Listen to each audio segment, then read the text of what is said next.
Hi hello ಎಲ್ರಿಗೂ ನಮಸ್ಕಾರ. Speak Kannada YouTube ಚಾನೆಲ್ಗೆ ನಿಮಗೆ ಸ್ವಾಗತ. ಸೆಪ್ಟೆಂಬರ್ 2024ರ ತಿಂಗಳ ಪ್ರಚಲಿತ ವಿದ್ಯಮಾನಗಳನ್ನು ಈಗ ನೋಡ್ತಾ ಹೋಗೋಣ. ಇದು ಮುಂದೆ ಬರುವ ಎಲ್ಲ ಸ್ಪರ್ಧಾತ್ಮಕ ಪರೀಕ್ಷೆಗೆ ತುಂಬ ಅನುಕೂಲ ಆಗುತ್ತೆ. ಸೊ ವಿಡಿಯೋವನ್ನು ಸಂಪೂರ್ಣವಾಗಿ ನೋಡಿ. ಹಾಗೆ ತಿಂಗಳ ಪ್ರಚಲಿತ ವಿದ್ಯಮಾನಗಳ ವಿಡಿಯೋವನ್ನು ರೀಸೆಂಟಾಗಿ ಅಪ್ಡೇಟ್ ಮಾಡೋಕ್ಕೆ ಶುರು ಮಾಡಿದ್ದೀನಿ. ಆಗಸ್ಟ್ ಕೂಡ ಅಪ್ಡೇಟ್ ಮಾಡಿದ್ದೀನಿ. ಡಿಸ್ಕ್ರಿಪ್ಷನಲ್ಲಿ ಲಿಂಕ್ ಇದೆ, ಆಸಕ್ತರು ನೋಡ್ಬೋದು. ಜೊತೆಗೆ ಈ ವರ್ಷದ ನೋಟ್ಸ್ ಏನಿದೆ, ಜನವರಿಯಿಂದ ಜುಲೈ ತನಕ ಸಪರೇಟ್ ಆಗಿ ಒಂದು ವಿಡಿಯೋ ಮಾಡಿದ್ದೀನಿ, ಮ್ಯಾರಥಾನ್ ವಿಡಿಯೋ. ಅದನ್ನು ಕೂಡ ಹೋಗಿ ನೋಡಿಕೊಂಡ್ರೆ ಕಂಪ್ಲೀಟ್ ಆಗಿ ನಿಮಗೆ ಈ ವರ್ಷದ ಕಳೆದ 9 ತಿಂಗಳ ಕರೆಂಟ್ ಅಫೇರ್ಸ್ ಕವರ್ ಅಪ್ ಆಗುತ್ತೆ. ಸೊ ಅದಕ್ಕೂ ಮುಂಚೆ, ವಿಡಿಯೋನ ಶುರು ಮಾಡೋದಕ್ಕೂ ಮುಂಚೆ, ಸಾಫ್ಟ್ ಕಾಪಿಗಳನ್ನು ಪರ್ಚೇಸ್ ಮಾಡೋರಿಗೆ ಮಾಹಿತಿ QR ಕೋಡನ್ನು ಇಲ್ಲಿ ಕೊಡಲಾಗಿದೆ. 21 ತಿಂಗಳ ನೋಟ್ಸ್ ಅವೈಲೇಬಲ್ ಇದೆ. ಜನವರಿ ಡಿಸೆಂಬರ್ 2023 ಕಳೆದ ವರ್ಷದ ನೋಟ್ಸ್ ನಿಮಗೆ 80 ರೂಪಾಯಿಗೆ ಅವೈಲೇಬಲ್ ಇದೆ.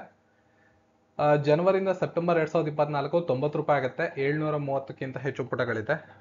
ಇನ್ನು ನಿಮಗೆ ಕಂಬೈನ್ ಆಗಿ ಕಳೆದ ವರ್ಷದ 2023 ಜನವರಿಯಿಂದ ಸೆಪ್ಟೆಂಬರ್ 2024ರ 21 ತಿಂಗಳ ನೋಟ್ಸ್ ಏನಾದ್ರು ಬೇಕಂದ್ರೆ 170 ರೂಪಾಯಿ ಆಗುತ್ತೆ. ಇನ್ನು ಸಪರೇಟ್ ಆಗಿ ಮಂತ್ಲಿ ನೋಟ್ಸ್ ಬೇಕು ಅಂದ್ರೆ ನಿಮಗೆ ಆಗಸ್ಟ್ ಮತ್ತು ಸೆಪ್ಟೆಂಬರ್ದು ಅವೈಲೇಬಲ್ ಇದೆ. ನೀವು 15 ರೂಪಾಯಿನ ಪೇಮೆಂಟ್ ಮಾಡಬೇಕಾಗುತ್ತೆ ತಿಂಗಳಿಗೆ. ಪೇಮೆಂಟನ್ನು ಮಾಡಿ ವಾಟ್ಸಪ್ ನಂಬರ್ ಇಲ್ಲಿ ಕಾಣ್ತಾ ಇದೆ ಮತ್ತು ಇಮೇಲ್ ಐ ಡಿಲಿ ಕಾಣ್ತಾ ಇದೆ. ನಿಮ್ಗೆ ಯಾವ್ದು ಕಂಫರ್ಟಬಲ್ ಅಲ್ಲಿಗೆ ಸ್ಕ್ರೀನ್ಶಾಟನ್ನು ಸೆಂಡ್ ಮಾಡಿದ್ರೆ ನಿಮಗೆ ವಾಪಸ್ಸು ಸಾಫ್ಟ್ ಕಾಪಿಯನ್ನು ಕಳಿಸ್ಕೊಡ್ಲಾಗುತ್ತೆ. ನೆನಪಿರಲಿ, PDF ನ ಸಾಫ್ಟ್ ಕಾಪಿ ಅಷ್ಟೇ ವಾಪಸ್ ಕೊಡೋದು ನಾವು, ಯಾವುದೇ ಪುಸ್ತಕವನ್ನು ನಾವು ಸೆಂಡ್ ಮಾಡೋದಿಲ್ಲ. ಪೇಮೆಂಟ್ ಐಡಿಗಳನ್ನು ಇಲ್ಲಿ ಕೊಡಲಾಗಿದೆ. ನಿಮಗೆ ಕನ್ಫ್ಯೂಷನ್ ಇದ್ರೆ ಇಲ್ಲ ಸ್ಕ್ಯಾನರ್ ಇದ್ರೆ ನೀವು ವಿಡಿಯೋದ ಡಿಸ್ಕ್ರಿಪ್ಷನ್ ಚೆಕ್ ಮಾಡ್ಕೋಬಹುದು. ಸ್ಕ್ಯಾನರ್ ಅನ್ನ ಈ ಒಂದು ಇದರಲ್ಲಿ ಕೊಟ್ಟಿರ್ತೀನಿ, ಅಥವಾ ನೀವು ವಾಟ್ಸ್ಆಪ್ ನಂಬರ್ ಮೂಲಕ ನಮ್ಮನ್ನ ಕಾಂಟ್ಯಾಕ್ಟ್ ಮಾಡಿದ್ರೆ ಅಲ್ಲೂ ಕೂಡ ನಿಮಗೆ ಸ್ಕ್ಯಾನರ್ ಅನ್ನ ಕೊಡ್ಲಾಗುತ್ತೆ. ಇದಿಷ್ಟು ಮಾಹಿತಿ. ಈಗ ಕ್ವಶನ್ ಆನ್ಸರ್ಸ್ ನ ನೋಡ್ತಾ ಹೋಗೋಣ. ಕ್ವಶನ್ ನಂಬರ್ 1 ಈ ರೀತಿ ಇದೆ. ಇತ್ತೀಚೆಗೆ ಅತ್ಯುತ್ತಮ ಹೆರಿಟೇಜ್ ಟೂರಿಸಂ ವಿಲೇಜ್ ಅವಾರ್ಡ್ 2024 ಆಂಡ್ರೋ ಗ್ರಾಮ ಪಡೆದುಕೊಂಡಿದೆ. ಈ ಆಂಡ್ರೋ ಗ್ರಾಮ ಯಾವ ರಾಜ್ಯದಲ್ಲಿ ಕಂಡುಬರುತ್ತೆ? ಇದು ಮಣಿಪುರದಲ್ಲಿದೆ.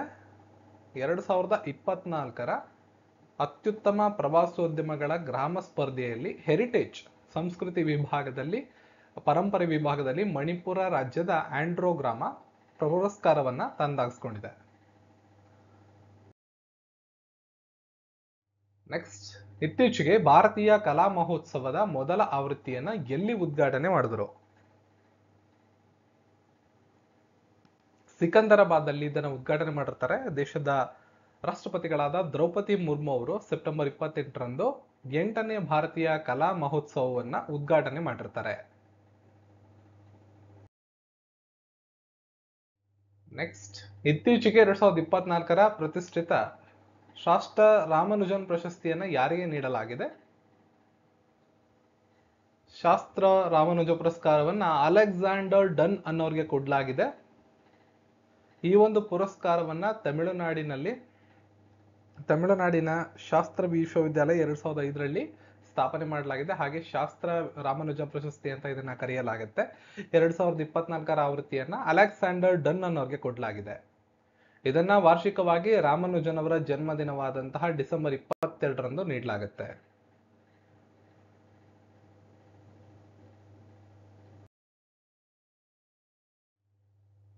ಗ್ಲೋಬಲ್ ಇನೋವೇಷನ್ ಇಂಡೆಕ್ಸ್ 2024ರಲ್ಲಿ ಭಾರತದ ಶ್ರೇಯಾಂಕವನ್ನ ಗುರುತಿಸಿ. GII ಅಂತ ಕರಿತೀವಿ. 39ನೇ ಸ್ಥಾನವನ್ನ ಭಾರತ ಇದರಲ್ಲಿ ಪಡ್ಕೊಂಡಿದೆ. ಒಟ್ಟು 133 ಜಾಗತಿಕ ಆರ್ಥಿಕತೆಗಳನ್ನ ಈ ಒಂದು ಇಂಡೆಕ್ಸ್ ನಲ್ಲಿ ಪರಿಗಣಿಸಲಾಗಿದ್ದು ಭಾರತ 39ನೇ ಸ್ಥಾನವನ್ನ ಪಡೆದುಕೊಂಡಿದೆ.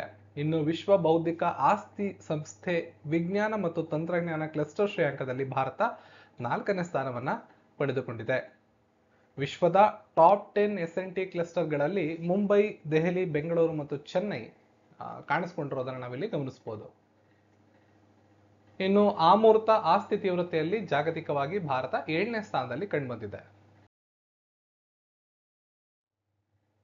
ಇತ್ತೀಚೆಗೆ ವಿಜ್ಞಾನಿಗಳು ಯಾವ ದೇಶದಲ್ಲಿ 300 ಹೊಸ ನಾಜ್ಕಾ ಲೈನ್ಗಳನ್ನ ಕಂಡುಹಿಡಿದಿದ್ದಾರೆ?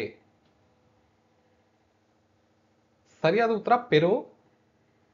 ವಿಜ್ಞಾನಿಗಳು ಪೆರುವಿನಲ್ಲಿ 300ಕ್ಕೂ ಹೆಚ್ಚು ಹೊಸ ನಾಜ್ಕಾ ಲೈನ್ಗಳನ್ನ ಕಂಡುಹಿಡಿದರು.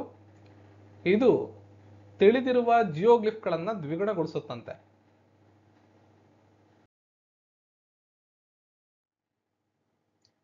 ಲೋವಿ ಇನ್ಸ್ಟಿಟ್ಯೂಟ್ ಇತ್ತೀಚೆಗೆ ಪ್ರಕಟ ಮಾಡಿರುವಂತಹ ಏಷ್ಯಾ ಪವರ್ ಇಂಡೆಕ್ಸ್ ವರದಿ 2024ರಲ್ಲಿ ಭಾರತದ ಶ್ರೇಯಾಂಕ ಎಷ್ಟು?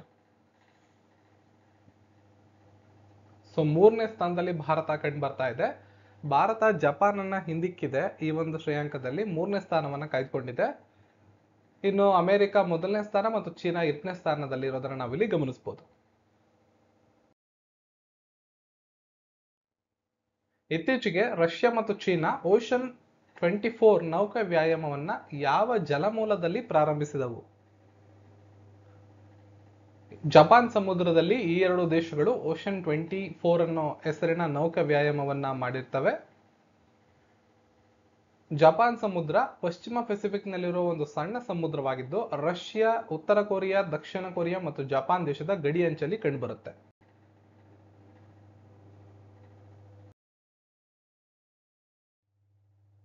ಇತ್ತೀಚೆಗೆ ಅನುರಾ ಕುಮಾರ ಡಿಸಾನಾಯಾಕೆ ಯಾವ ದೇಶದ ಅಧ್ಯಕ್ಷರಾಗಿ ಆಯ್ಕೆಯಾಗಿದ್ದಾರೆ? ಇವರು ಶ್ರೀಲಂಕಾದ ದೇಶದ ಅಧ್ಯಕ್ಷರಾಗಿ ಆಯ್ಕೆಯಾಗಿರ್ತಾರೆ.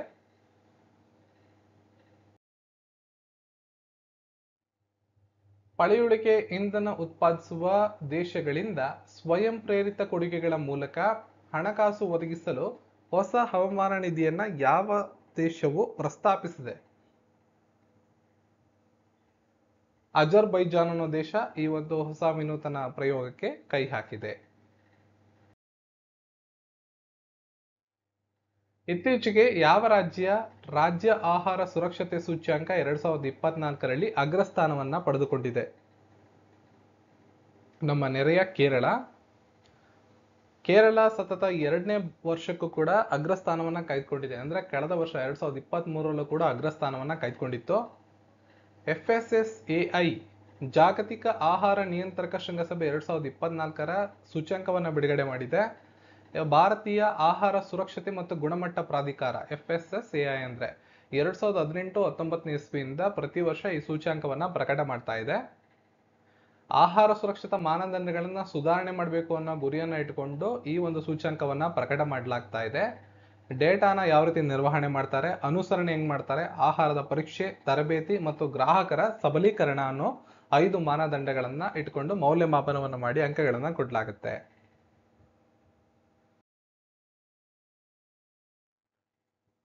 ಯಾವ ರಾಜ್ಯ ಇತ್ತೀಚೆಗೆ 14ನೇ ಹಾಕಿ ಇಂಡಿಯಾ ಜೂನಿಯರ್ ಪುರುಷರ ರಾಷ್ಟ್ರೀಯ ಚಾಂಪಿಯನ್ಶಿಪ್ 2024 ಗೆದ್ದಿದೆ? ಪಂಜಾಬ್ ರಾಜ್ಯ. ಪಂಜಾಬ್ನ ಜಲಂಧರ್ನ ಒಲಿಂಪಿಯನ್ ಸುರ್ಜಿತ್ ಸಿಂಗ್ ಹಾಕಿ ಸ್ಟೇಡಿಯಂನಲ್ಲಿ ಉತ್ತರ ಪ್ರದೇಶ ರಾಜ್ಯವನ್ನ ಸೋಲಿಸುವ ಮೂಲಕ ಪಂಜಾಬ್ 14ನೇ ಹಾಕಿ ಇಂಡಿಯಾ ಜೂನಿಯರ್ ಪುರುಷರ ರಾಷ್ಟ್ರೀಯ ಚಾಂಪಿಯನ್ಶಿಪ್ 2024 ಗೆದ್ದಿದೆ.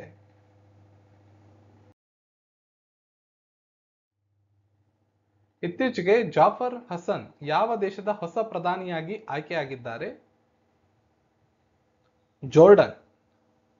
ಜೋರ್ಡನ್ನ ಕಿಂಗ್ ಅಬ್ದುಲ್ಲಾ II ಬಿಶಾರ್ ಕಸವಾನೆ ಬದಲಿಗೆ ಜಾಫರ್ ಹಸನ್ ಅವರನ್ನ ಹೊಸ ಪ್ರಧಾನಮಂತ್ರಿಯಾಗಿ ಜೋರ್ಡನ್ ರಾಷ್ಟ್ರ ಆಯ್ಕೆ ಮಾಡಿಕೊಂಡಿದೆ.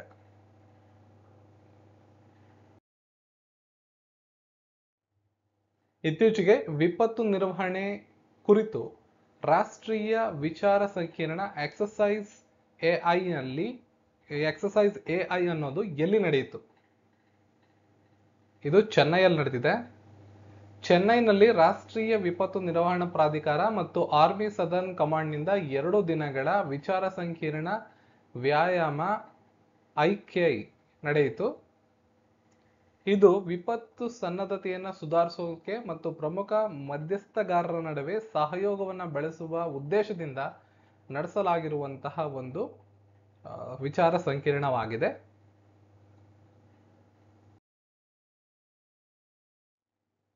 ಇತ್ತೀಚೆಗೆ ಬಂದರುಗಳು, ಶಿಪ್ಪಿಂಗ್ ಮತ್ತು ಜಲಮಾರ್ಗಗಳ ಸಚಿವಾಲಯ ಯಾವ ಒಲಿಂಪಿಕ್ ಪದಕ ವಿಜೇತ ಅವರನ್ನು ತಮ್ಮ ಬ್ರ್ಯಾಂಡ್ ಅಂಬಾಸಿಡರ್ ಆಗಿ ನೇಮಕ ಮಾಡಿದೆ? ಮನು ಬಾಕರ್. ಇವ್ರ ಬಗ್ಗೆ ನಿಮಗೆ ಗೊತ್ತಿರಲೇಬೇಕಾಗುತ್ತೆ. ಈ ವರ್ಷದ ಎಲ್ಲ ಕಾಂಪಿಟೇಟಿವ್ ಎಕ್ಸಾಮ್ಸ್ಗಳಲ್ಲಿ ಪ್ರಶ್ನೆಗಳನ್ನ ಕೇಳೋ ಸಾಧ್ಯತೆ ಇದೆ. ಪ್ಯಾರಿಸ್ ಒಲಿಂಪಿಕ್ಸ್ ನಲ್ಲಿ ಡಬಲ್ ಮೆಡಲ್ಸ್ ಅನ್ನ ಗೆದ್ದಿರತಕ್ಕಂಥ ಭಾರತೀಯ ಶೂಟರ್ ಇವರು. ಇತ್ತೀಚೆಗೆ ದೆಹಲಿಯ ಹೊಸ ಮುಖ್ಯಮಂತ್ರಿಯಾಗಿ ಯಾರು ಆಯ್ಕೆಯಾಗಿದ್ದಾರೆ? ಅತಿಶಿ ಮರ್ಲೇನಾನ್ ಅವರು ದೆಹಲಿಯ ನೂತನ ಮುಖ್ಯಮಂತ್ರಿಗಳಾಗಿ ಆಯ್ಕೆಯಾಗಿರ್ತಾರೆ. ಆಮ್ ಆದ್ಮಿ ಪಾರ್ಟಿಯ ನೂತನ ಮುಖ್ಯಮಂತ್ರಿಗಳಾಗಿ ಸೆಪ್ಟೆಂಬರ್ 17ನೇ ತಾರೀಕು ಇವ್ರನ್ನ ಆಯ್ಕೆ ಮಾಡಲಾಗಿದೆ. ಸದ್ಯ ದೆಹಲಿಯ ಮದ್ಯದ ಅಬಕಾರಿ ಪ್ರಕರಣಗಳ ಭ್ರಷ್ಟಾಚಾರದ ಆರೋಪದ ಮೇಲೆ ಅಲ್ಲಿದ್ದಂತಹ ಮುಖ್ಯಮಂತ್ರಿಗಳಾದ ಅರವಿಂದ್ ಕೇಜ್ರಿವಾಲ್ ಅವರು ಸೆರೆವಾಸ ಅನುಭವಿಸ್ತಾ ಇದ್ದಾರೆ. ಆ ಕಾರಣದಿಂದ ಅವರು ತಮ್ಮ ಹುದ್ದೆಗೆ ರಾಜೀನಾಮೆಯನ್ನ ನೀಡಿ ಈಗ ಅತಿಶಿ ಮರ್ಲೇನ್ ಅವರ ಒಂದು ಉತ್ತರಾಧಿಕಾರಿಯಾಗಿ ದೆಹಲಿಯ ಮುಖ್ಯಮಂತ್ರಿಗಳಾಗಿ ಕೆಲಸ ಮಾಡ್ತಾ ಇರ್ತಾರೆ. ಈ ಮೂಲಕ ದೆಹಲಿಯ ಮುಖ್ಯಮಂತ್ರಿಯಾದ ಮೂರನೇ ಮಹಿಳೆ ಮತ್ತು ಒಟ್ಟಾರೆಯಾಗಿ 8ನೇ ವ್ಯಕ್ತಿ ಇವರಾಗಿರ್ತಾರೆ.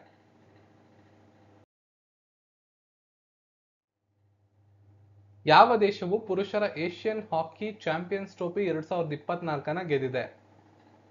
ಇಂಪಾರ್ಟೆಂಟ್, ಭಾರತ. ಹರ್ಮನ್ಪ್ರೀತ್ ಸಿಂಗ್ ನೇತೃತ್ವದ ಭಾರತೀಯ ಪುರುಷರ ಹಾಕಿ ತಂಡ 17 ಸೆಪ್ಟೆಂಬರ್ 2024ರಂದು ದಾಖಲೆಯ 5ನೇ ಬಾರಿಗೆ ಪುರುಷರ ಏಷ್ಯನ್ ಹಾಕಿ ಚಾಂಪಿಯನ್ಸ್ ಟ್ರೋಫಿಯನ್ನು ಗೆದ್ದುಕೊಂಡಿದೆ. ಚೀನಾದ ಮೋಕಿ ಹಾಕಿ ತರಬೇತಿ ನೆಲೆಯಲ್ಲಿ ಫೈನಲ್ನಲ್ಲಿ ಭಾರತ 1-0 ಗೋಲುಗಳ ಅಂತರದಿಂದ ಚೀನಾವನ್ನ ಸೋಲಿಸುವ ಮೂಲಕ ತನ್ನ ಟ್ರೋಫಿಗೆ ಮುತ್ತಿಕ್ಕಿದೆ. ಈ ಹಿಂದೆ ಭಾರತ 2011, 16, 18, 23ರಲ್ಲಿ ಟ್ರೋಫಿಯನ್ನ ಗೆದ್ದಿತ್ತು.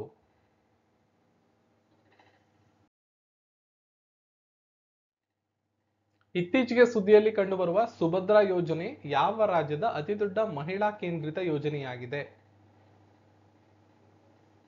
ಇದು ಒಡಿಸ್ಸಾ ರಾಜ್ಯದ ಅತಿದೊಡ್ಡ ಮಹಿಳಾ ಕೇಂದ್ರಿತ ಯೋಜನೆಯಾಗಿದೆ. ಇದನ್ನ ದೇಶದ ಪ್ರಧಾನಮಂತ್ರಿಗಳಾದಂತಹ ನರೇಂದ್ರ ಮೋದಿ ಅವರ 74ನೇ ಹುಟ್ಟುಹಬ್ಬದ ಸಂದರ್ಭದಲ್ಲಿ ಒಡಿಸ್ಸಾದಲ್ಲಿ ಪ್ರಾರಂಭ ಮಾಡಲಾಯಿತು. ಹಲವಾರು ರೈಲ್ವೆ ಯೋಜನೆಗಳನ್ನ ಮತ್ತು ಹೆದ್ದಾರಿ ಯೋಜನೆಗಳನ್ನ ಪ್ರಾರಂಭ ಮಾಡುವಂತಹ ಸಂದರ್ಭದಲ್ಲಿ ಈ ಯೋಜನೆಯನ್ನು ಕೂಡ ಪ್ರಾರಂಭ ಮಾಡಲಾಗಿದೆ. ಸೊ ಯೋಜನೆ 21ರಿಂದ 60 ವರ್ಷ ವಯಸ್ಸಿನ ಅರ್ಹ ಮಹಿಳೆಯರಿಗೆ 5 ವರ್ಷಗಳಲ್ಲಿ 50,000 ರೂಪಾಯಿಗಳ ಹಣವನ್ನ, ಆರ್ಥಿಕ ಸಹಾಯವನ್ನ ಮಹಿಳಾ ಸಬಲೀಕರಣಕ್ಕೆ ಮಾಡುವಂತಹ ಗುರಿಯನ್ನು ಇಟ್ಟುಕೊಂಡು ತಂದಿರುವಂತಹ ಯೋಜನೆ.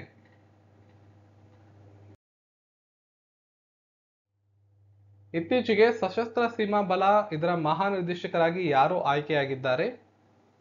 ಅಮೃತ್ ಮೋಹನ್ ಪ್ರಸಾದ್ ಅವರು ಆಯ್ಕೆಯಾಗಿರ್ತಾರೆ. ಇವರು ಒಡಿಸ್ಸಾ ಕೆಡರ್ನ IPS ಅಧಿಕಾರಿ. ಪ್ರಸ್ತುತ ಅವರು CRPF ನ ವಿಶೇಷ ಮಹಾನಿರ್ದೇಶಕರಾಗಿ ಕೆಲಸ ಮಾಡ್ತಿದ್ದಾರೆ. ಇತ್ತೀಚೆಗೆ ಇಂಡಸ್ ಎಕ್ಸ್ ಶೃಂಗಸಭೆಯ 3ನೇ ಆವೃತ್ತಿ ಎಲ್ಲಿ ನಡೆಯಿತು? United States, America. 3ನೇ ಇಂಡಸ್ ಎಕ್ಸ್ ಶೃಂಗಸಭೆ ಅಮೆರಿಕದಲ್ಲಿ ಮುಕ್ತಾಯಗೊಂಡಿದ್ದು ಭಾರತ ಮತ್ತು US ನಡುವಿನ ಜಂಟಿ ರಕ್ಷಣಾ ಆವಿಷ್ಕಾರ ಮುಂದುವರೆಸಿದೆ. 2023ರಲ್ಲಿ ಭಾರತದ ಪ್ರಧಾನಿ ಅಮೆರಿಕಾಗೆ ಭೇಟಿ ನೀಡಿದಂತ ಸಂದರ್ಭದಲ್ಲಿ ಇದನ್ನ ಪ್ರಾರಂಭ ಮಾಡಲಾಗಿತ್ತು. ಯಾಗಿ ಚಂಡಮಾರುತದಿಂದ ಹಾನಿಗೊಳಗಾದಂತಹ ದೇಶಗಳಿಗೆ ಮಾನವೀಯ ನೆರವು ನೀಡೋದಕ್ಕೆ ಭಾರತ ಇತ್ತೀಚೆಗೆ ಪ್ರಾರಂಭ ಮಾಡಿದಂತಹ ಕಾರ್ಯಾಚರಣೆಯ ಹೆಸರೇನು? ಆಪರೇಷನ್ ಸದ್ಭವ್ ಅಂತ. ಮಯನ್ಮಾರು, ಲಾವೋಸು, ವಿಯೆಟ್ನಾಂ ಈ ಯಾಗಿ ಚಂಡಮಾರುತದಿಂದ ಹಾನಿಗೊಳಗಾದಂತ ಪ್ರಮುಖ ರಾಷ್ಟ್ರಗಳಿಗೆ ಮಾನವೀಯ ನೆರವು ನೀಡೋದಕ್ಕೆ ಭಾರತ ಕೈಗೊಂಡಂತಹ ಆಪರೇಷನ್ ಇದು, ಆಪರೇಷನ್ ಸದ್ಭಾವ್.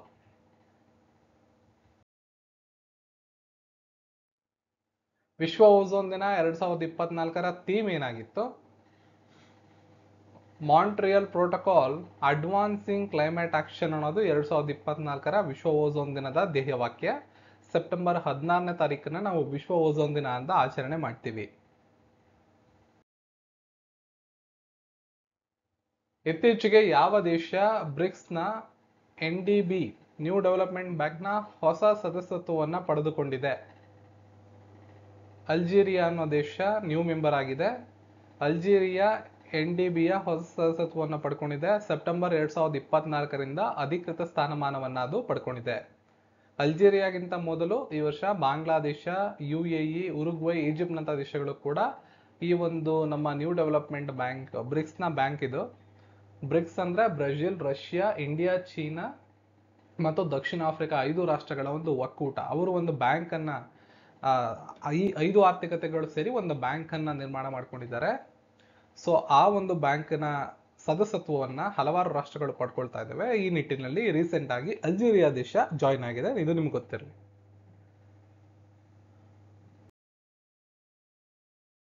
ನೆಕ್ಸ್ಟ್, ಇತ್ತೀಚೆಗೆ ಯಾವ ದೇಶ ಇಂಟರ್ನ್ಯಾಷನಲ್ ಸೋಲಾರ್ ಅಲಯನ್ಸ್ ನ 101ನೇ ಸದಸ್ಯ ರಾಷ್ಟ್ರವಾಗಿ ಸೇರ್ಪಡೆಗೊಂಡಿದೆ? ಇಂಪಾರ್ಟೆಂಟ್, ನೇಪಾಳ.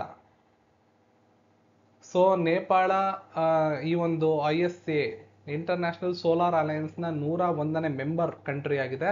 ಇದನ್ನ ನವದೆಹಲಿಯಲ್ಲಿ ಅಧಿಕೃತವಾಗಿ ಅಂಗೀಕಾರ ಮಾಡಲಾಗಿದೆ. ಇತ್ತೀಚೆಗೆ ಸುದ್ದಿಯಲ್ಲಿ ಕಂಡು ಬಂದಂತಹ INS ಮಾಲ್ಪೆ ಮತ್ತು INS ಮುಲ್ಕಿ ಯಾವ ರೀತಿಯ ವರ್ಗಕ್ಕೆ ಸೇರಿವೆ? ಇದು ಮಾಹೆ ವರ್ಗಕ್ಕೆ ಸೇರ್ತವೆ. ಇದು ಜಲನ್ ಕ್ರಾಫ್ ಹಡಗುಗಳನ್ನ ಕೊಚ್ಚಿನ್ ಶಿಪ್ ಯಾರ್ಡ್ ನಲ್ಲಿ ಭಾರತೀಯ ನೌಕಾಪಡೆ ಪ್ರಾರಂಭ ಮಾಡಿರ್ತಕ್ಕಂಥವು. ಜಲಾಂತರ್ಗಾಮಿ ಯುದ್ಧ ವಿರೋಧಿ ಆಳವಿಲ್ಲದ ಹಡಗುಗಳಾಗಿರ್ತವೆ ಇವು. ಮಾಹೆ ಗುಂಪಿಗೆ ಬರುವಂತ INS ಮಾಲ್ಪೆ ಮತ್ತು INS ಮುಲ್ಕಿ. ಇತ್ತೀಚೆಗೆ ಟಿಬೌನ್ ಯಾವ ದೇಶದ ಅಧ್ಯಕ್ಷರಾಗಿ ಆಯ್ಕೆಯಾಗಿದ್ದಾರೆ?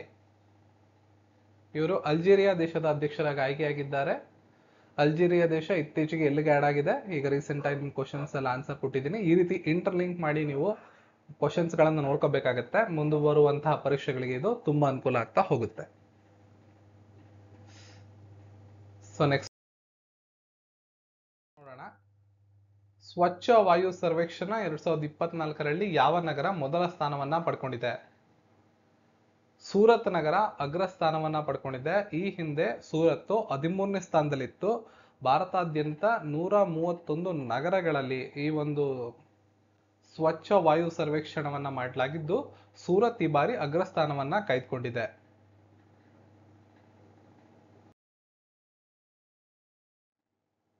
ಎರಡ್ 2024ರ ಪ್ಯಾರಿಸ್ ಒಲಿಂಪಿಕ್ಸ್ ನಲ್ಲಿ ಭಾರತ ಎಷ್ಟು ಪದಕಗಳನ್ನ ಒಟ್ಟಾರೆಯಾಗಿ ಗೆದ್ದಿದೆ? Paris Olympics, Paris para Olympics ಎರಡನ್ನ ನೋಡ್ಕೋಬೇಕಾಗತ್ತೆ. ಯಾರ್ಯಾರಿಗೆ ಚಿನ್ನ ಬಂದಿದೆ, ಎಷ್ಟು ಪುರಸ್ಕಾರಗಳನ್ನ ಗೆದ್ದಿದ್ದಾರೆ, ಯಾವ ಸ್ಥಳದಲ್ಲಿ ಈ ಟೂರ್ನಮೆಂಟ್ ನಡೆದಿದೆ, ಭಾರತದಿಂದ ಎಷ್ಟು ಜನ ಪ್ರತಿನಿಧಿಸಿದ್ರು, ಧ್ವಜಧಾರಿಗಳು ಯಾರ್ಯಾರು, ಸಮಾರೋಪ ಸಮಾರಂಭ ಆ ಸಂದರ್ಭದಲ್ಲಿ ಧ್ವಜಧಾರಿಗಳಾರಾಗಿದ್ರು, ಹಾಗೆ ಭಾರತದಿಂದ ಚಿನ್ನದ ಪದಕಗಳನ್ನ ಗೆದ್ದಂತವ್ರು ಯಾವ ಒಂದು ಕ್ರೀಡೆಯಲ್ಲಿ ಪದಕಗಳನ್ನ ಗೆದ್ದಿದ್ದಾರೆ, ಚಿನ್ನ ಬೆಳ್ಳಿ ಕಂಚು ಇರ್ಬೋದು, ಯಾವ್ದ್ರ ಬಗ್ಗೆ ಆದ್ರೂ ಕೂಡ ಡೀಟೇಲ್ ಆಗಿ ನೋಡ್ಕೋಬೇಕಾಗತ್ತೆ. ಇದ್ರ ಮೇಲೆ ಪ್ರಶ್ನೆಗಳನ್ನ ಸಹಜವಾಗಿ ಕೇಳೋ ಸಾಧ್ಯತೆ ಇದೆ.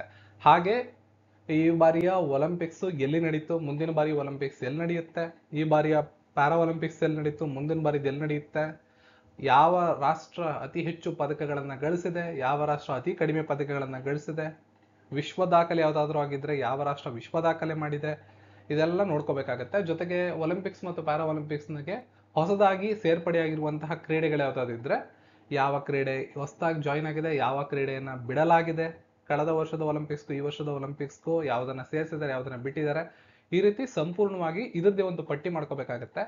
ಯಾಕೆಂದ್ರೆ ಇದ್ರ ಮೇಲೆ ನಿಮ್ಗೆ 100% ಕ್ವಶನ್ಸ್ ಇರುತ್ತೆ ಮುಂದೆ ಬರುವ ಯಾವುದೇ ಸ್ಪರ್ಧಾತ್ಮಕ ಪರೀಕ್ಷೆ ಆದ್ರೂ.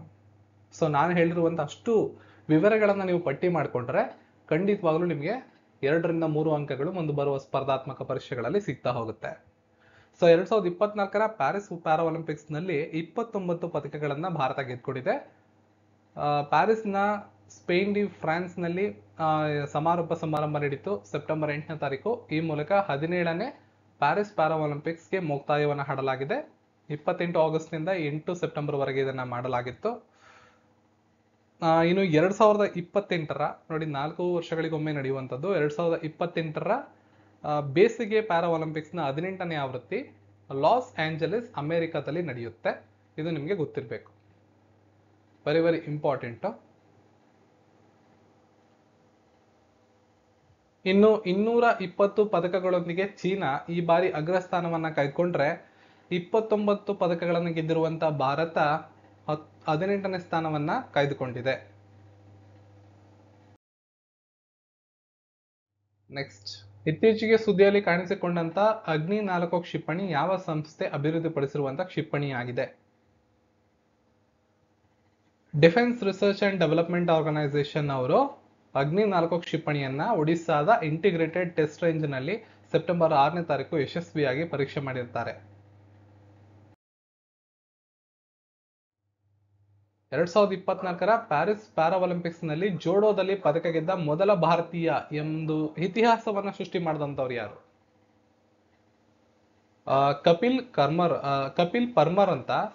ಕಪಿಲ್ ಪರ್ಮಾರ್ ಇವರು ಜೋಡೋ ಸ್ಪರ್ಧೆಯಲ್ಲಿ ಪ್ಯಾರಾ ಒಲಿಂಪಿಕ್ಸ್ ನಲ್ಲಿ ಪದಕವನ್ನ ಗೆದ್ದ ಮೊಟ್ಟ ಮೊದಲ ಭಾರತೀಯರಾಗಿರ್ತಾರೆ.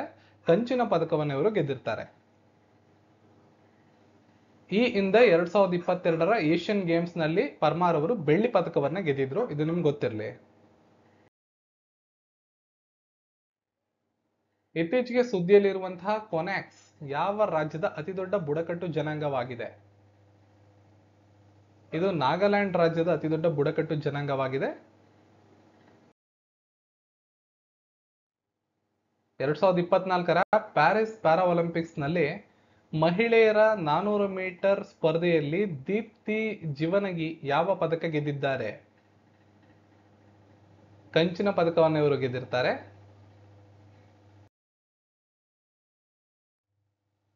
ಯಾವ ರಾಜ್ಯ ಸರ್ಕಾರ ಇತ್ತೀಚೆಗೆ ಅಪರಾಜಿತ ಮಹಿಳಾ ಮತ್ತು ಮಕ್ಕಳ ಮಸೂದೆ 2024ನ ಅಂಗೀಕಾರ ಮಾಡಿದೆ? ಪಶ್ಚಿಮ ಬಂಗಾಳ ಸರ್ಕಾರ. ಸೊ ಈ ಒಂದು ಇನ್ಸಿಡೆನ್ಸ್ ನಿಮ್ಗೆ ಏನ್ ನಡೆದಿದೆ, ಪಶ್ಚಿಮ ಬಂಗಾಳದ RG ಕೌರ್ ಮೆಡಿಕಲ್ ಸೆಂಟರ್ ಮತ್ತು ಆಸ್ಪತ್ರೆಯಲ್ಲಿ ಟ್ರೈನಿ ವೈದ್ಯ ಅತ್ಯಾಚಾರ ಮತ್ತು ಹತ್ಯೆ ಹಗರಣ ಇದೆಯಲ್ಲ, ಈ ಒಂದು ಪ್ರಕರಣವನ್ನ ಸಂಪೂರ್ಣವಾಗಿ ತಿಳ್ಕೊಂಡಿರ್ಬೇಕಾಗತ್ತೆ ನೀವು. ಇದ್ರ ಮೇಲೆ ಇದಕ್ಕೆ ಸಂಬಂಧಪಟ್ಟಂಗೆ ಪಶ್ಚಿಮ ಬಂಗಾಳದ ವಿಧಾನಸಭೆಯಲ್ಲಿ ರಕ್ಷಣೆಯನ್ನ ಬಲಪಡಿಸೋದಕ್ಕೋಸ್ಕರ, ಮಹಿಳೆಯರ ರಕ್ಷಣೆಯನ್ನ ಬಲಪಡಿಸೋದಕ್ಕೋಸ್ಕರ ಅಪರಾಜಿತ ಮಹಿಳೆ ಮತ್ತು ಮಕ್ಕಳ ಮಸೂದೆ 2024ನ ಅಂಗೀಕಾರ ಮಾಡಲಾಗಿದೆ. ಮಕ್ಕಳು ಮತ್ತು ಮಹಿಳೆಯರಿಗೆ ರಕ್ಷಣೆ ಕೊಡಬೇಕು ಅಂತ ಹೇಳಿ ಒಂದು ಮಸೂದೆಗೆ ತಿದ್ದುಪಡಿ ಕೂಡ ತರಲಾಗಿದೆ.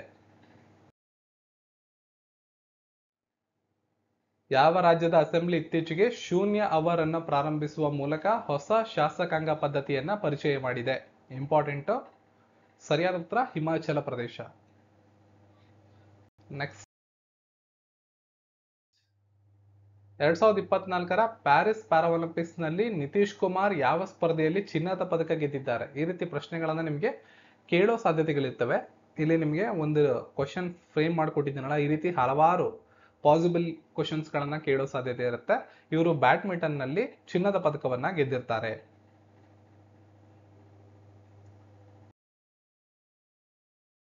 ನೆಕ್ಸ್ಟ್, ಇತ್ತೀಚೆಗೆ ಸುದ್ದಿಯಲ್ಲಿ ಕಂಡುಬರುವ ವರುಣ ವ್ಯಾಯಾಮ ಅನ್ನೋದು ಭಾರತ ಮತ್ತು ಕೆಳಕಂಡ ಯಾವ ದೇಶದ ನಡುವೆ ನಡೆಯುವ ದ್ವಿಪಕ್ಷೀಯ ನೌಕಾ ವ್ಯಾಯಾಮವಾಗಿದೆ? ಭಾರತ ಮತ್ತು ಫ್ರಾನ್ಸ್ ದೇಶಗಳ ನಡುವೆ ನಡೆಯುವಂತ ವ್ಯಾಯಾಮ. ಈ ಎಕ್ಸರ್ಸೈಸಸ್ ಅಂತ ಬಂದಾಗ ನೀವು ಮತ್ತೆ ಡಿವಿಷನ್ ಮಾಡ್ಕೋಬೇಕಾಗತ್ತೆ. ಭಾರತ ಸೇನೆ ಯಾವ ಒಂದು ವ್ಯಾಯಾಮಗಳಲ್ಲಿ ಭಾಗವಹಿಸ್ತದೆ, ನೌಕಾಪಡೆ ಮತ್ತು ವಾಯುಪಡೆ, ಈ ರೀತಿ 3 ಭಾಗ ಮಾಡಿಕೊಂಡು ಯಾವ ರಾಷ್ಟ್ರಗಳ ಜೊತೆ ಸೇನೆ ಎಕ್ಸರ್ಸೈಸ್ ಅನ್ನ ಪ್ರತಿ ವರ್ಷ ಮಾಡುತ್ತೆ, ಸಮರಾಭ್ಯಾಸ ಮಾಡುತ್ತೆ, ವಾಯುಪಡೆ ಯಾವ ದೇಶದ ಜೊತೆ ಮಾಡುತ್ತೆ, ಹಾಗೂ ನೌಕಾಪಡೆ ಯಾವ ದೇಶದ ಜೊತೆ ಮಾಡುತ್ತೆ, ಅದಕ್ಕೆ ಯಾವ ಹೆಸರನ್ನ ಇಟ್ಕೊಂಡಿದ್ದಾರೆ, ಯಾವಾಗಿಂದ ಅದು ಪ್ರಾರಂಭವಾಯಿತು, ರೀಸೆಂಟ್ ಆಗಿ ಅದು ಎಲ್ಲಿ ನಡೀತಿದೆ, ಈ ರೀತಿ ಒಂದಿಷ್ಟು ಎಕ್ಸರ್ಸೈಸ್ ಗಳ ಕುರಿತು ಒಂದಿಷ್ಟು ನೋಟ್ಸ್ ಮಾಡ್ಕೊಳ್ಳಿ. ಈ ರೀತಿ ಮಾಡ್ಕೊಂಡ್ರೆ ನಿಮ್ಗೆ ಮುಂಬರುವ ಸ್ಪರ್ಧಾತ್ಮಕ ಪರೀಕ್ಷೆಗಳಲ್ಲಿ 1ರಿಂದ 2 ಅಂಕ ಸುಲಭವಾಗಿ ಸಿಗುತ್ತೆ. ಇಲ್ಲಿ ವರುಣ ವ್ಯಾಯಾಮ ಅಂತ ನಿಮ್ಗೆ ಕೊಟ್ಟಿದ್ದೀನಿ. ಈ ತಿಂಗಳು ನಡೆದಿರೋದು, ಈ ವರ್ಷ ನಡೆದಿರುವಂತ ಎಕ್ಸರ್ಸೈಸ್ ಗಳ ಒಂದು ಪಟ್ಟಿಯನ್ನು ನೀವು ಮಾಡ್ಕೋಬೇಕಾಗತ್ತೆ. ಇದರಿಂದ ಸ್ಪರ್ಧಾತ್ಮಕ ಪರೀಕ್ಷೆಗೆ ತುಂಬಾ ಅನುಕೂಲ ಆಗುತ್ತೆ. ನೆಕ್ಸ್ಟ್, ಇತ್ತೀಚೆಗೆ ಸುದ್ದಿಯಲ್ಲಿ ಕಂಡುಬರುವ ಡ್ಯೂರಾಂಡ್ ಕಪ್ ಯಾವ ಕ್ರೀಡೆಗೆ ಸಂಬಂಧಿಸಿದೆ? ಇದು ಫುಟ್ಬಾಲ್ ಸಂಬಂಧಪಟ್ಟಿದೆ. ಇದು ಕೂಡ STA ಇರ್ಬೋದು, PC ಇರ್ಬೋದು, ಈ ರೀತಿ ಪರೀಕ್ಷೆಗಳಲ್ಲಿ ವಿಲೇಜ್ ಅಕೌಂಟೆಂಟ್ ಎಕ್ಸಾಮ್ ಅಲ್ಲೂ ಕೂಡ ಈ ರೀತಿ ಕ್ವಶನ್ಸ್ ಅನ್ನ ಕೇಳೋ ಸಾಧ್ಯತೆ ಇರ್ತದೆ. ಯಾವ್ದಾದ್ರು ಕ್ರೀಡೆಗೆ ಸಂಬಂಧಪಟ್ಟಿರುವಂತಹ ಟರ್ಮ್ ಗಳನ್ನ ಕೇಳ್ಬೋದು. ಈ ಒಂದು ಪದವನ್ನ ಯಾವ ಕ್ರೀಡೆಯಲ್ಲಿ ಬಳಸ್ತಾರೆ, ಅಥವಾ ಈ ಒಂದು ಪದ ಯಾವ ಕ್ರೀಡೆಗೆ ಸಂಬಂಧಿಸಿದೆ, ಉದಾಹರಣೆಗೆ LBW ಅನ್ನೋ ಪದ ಯಾವ ಕ್ರೀಡೆಗೆ ಸಂಬಂಧಿಸಿದೆ ಅಂತ ಇರ್ಬೋದು, ಹಾಗೆ ಏಸ್ ಅನ್ನೋ ಪದ ಯಾವ ಕ್ರೀಡೆಗೆ ಸಂಬಂಧಿಸಿದೆ ಅಂತ ಇರ್ಬೋದು. ಈ ರೀತಿ ಆ ಒಂದು ಕ್ರೀಡೆಯಲ್ಲಿ ಬಳಸುವಂತಹ ಪದಗಳನ್ನ ಅಥವಾ ಆ ಕ್ರೀಡೆಯನ್ನ ಆಯೋಜನೆ ಮಾಡುವಂತ ಟೂರ್ನಮೆಂಟ್ ಅನ್ನ ನಿಮ್ಗೆ ಕ್ವಶನ್ ಮೂಲಕ ಕೇಳುವಂತ ಸಾಧ್ಯತೆಗಳಿದೆ. ಈಗ ಡ್ಯೂರಾಂಡ್ ಅಂತ ಕೇಳಿದರೆ, ಡ್ಯೂರಾಂಡ್ ಅನ್ನೋದು ಫುಟ್ಬಾಲ್ಗೆ ಸಂಬಂಧಪಟ್ಟಿರ್ತಕ್ಕಂಥದ್ದು. ನಾರ್ತ್ ಈಸ್ಟ್ ಯುನೈಟೆಡ್ FC ಇದೊಂದು ಫ್ರಾಂಚೈಸಿ. FC ಅಂದ್ರೆ ಫ್ರಾಂಚೈಸಿ ಅಂತ. ನಾರ್ತ್ ಈಸ್ಟ್ ಯುನೈಟೆಡ್ FC ಅವರು ಮೋಹನ್ ಬಗಾನ್ ಸೂಪರ್ ಜೈಂಟ್ಸ್, ಇದು ಕೂಡ ಒಂದು ಫ್ರಾಂಚೈಸಿ. ಈ ಫ್ರಾಂಚೈಸಿಯನ್ನ 2024ರಲ್ಲಿ ಸೋಲಿಸುವ ಮೂಲಕ ತನ್ನ ಮೊದಲ ಡ್ಯೂರಾಂಡ್ ಕಪ್ ಅನ್ನ ಗೆದ್ಕೊಂಡಿದೆ. ಡ್ಯೂರಾಂಡ್ ಕಪ್ ಅನ್ನೋದು ಫುಟ್ಬಾಲ್ಗೆ ಸಂಬಂಧಪಟ್ಟಿರುವ ಒಂದು ಕ್ರೀಡೆ. ನಮ್ಮ ದೇಶದಲ್ಲಿ ಇದು ನಡೀತಾ ಹೋಗುತ್ತೆ.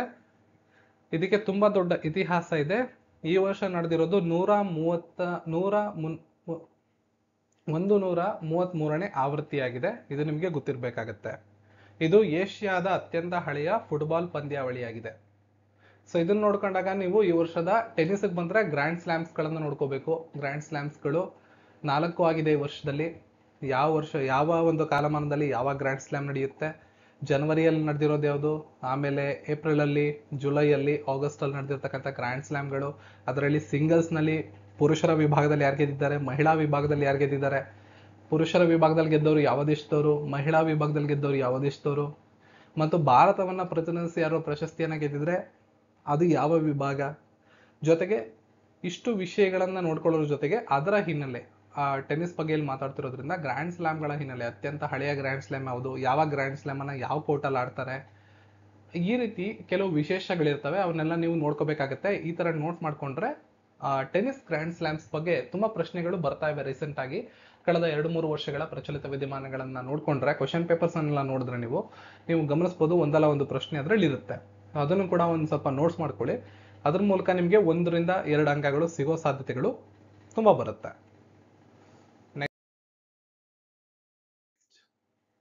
ಇತ್ತೀಚೆಗೆ ಏಷ್ಯನ್ ಕೆಡೆಟ್ ಜೂಡೋ ಚಾಂಪಿಯನ್ಶಿಪ್ ನಲ್ಲಿ ಯಾವ ಭಾರತೀಯ ಅಥ್ಲೀಟ್ ಬೆಳ್ಳಿ ಪದಕವನ್ನ ಗೆದ್ದಿದ್ದಾರೆ? ಹಿಮಾನ್ಶಿ ಟೋಕಸ್ ಅನ್ನೋರು ಬೆಳ್ಳಿ ಪದಕವನ್ನ ಗೆದ್ದಿರ್ತಕ್ಕಂಥವ್ರು. ನೆಕ್ಸ್ಟ್, ಪ್ಯಾರಿಸ್ ಪ್ಯಾರಾಒಲಿಂಪಿಕ್ಸ್ ನ 200 ಮೀಟರ್ ಓಟದಲ್ಲಿ ಭಾರತಕ್ಕೆ ಮೊದಲ ಕಂಚಿನ ಪದಕವನ್ನ ಗೆದ್ದುಕೊಂಡು ಇತಿಹಾಸ ಸೃಷ್ಟಿಸಿದಂತ ಭಾರತೀಯ ಅಥ್ಲೆಟ್. ಈ ರೀತಿ ಪ್ರಶ್ನೆಗಳನ್ನ ಕೇಳೋ ಸಾಧ್ಯತೆಗಳಿರ್ತವೆ. ಇಲ್ಲಿ ಫ್ರೇಮ್ ಮಾಡಿದೀವಲ್ಲ ಈ ಕ್ವಶನ್ಸ್ ಅನ್ನ. ಪ್ರೀತಿ ಪಾಲ್ ಅಂತ ಇವರ ಹೆಸರು.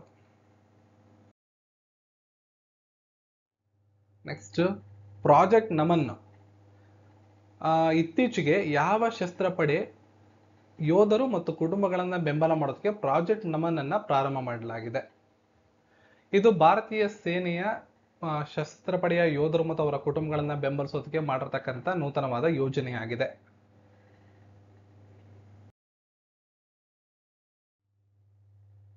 ನವೀನ ಹಾರಿಳೆ ಈಸ್ಟ್ ಅಭಿಯಾನಕ್ಕಾಗಿ ಇತ್ತೀಚೆಗೆ ಯಾವ ರಾಜ್ಯದ ಪ್ರವಾಸೋದ್ಯಮ ಪಾಟಾ ಗೋಲ್ಡ್ ಅವಾರ್ಡ್ 2024 ಗೆದ್ದಿದೆ?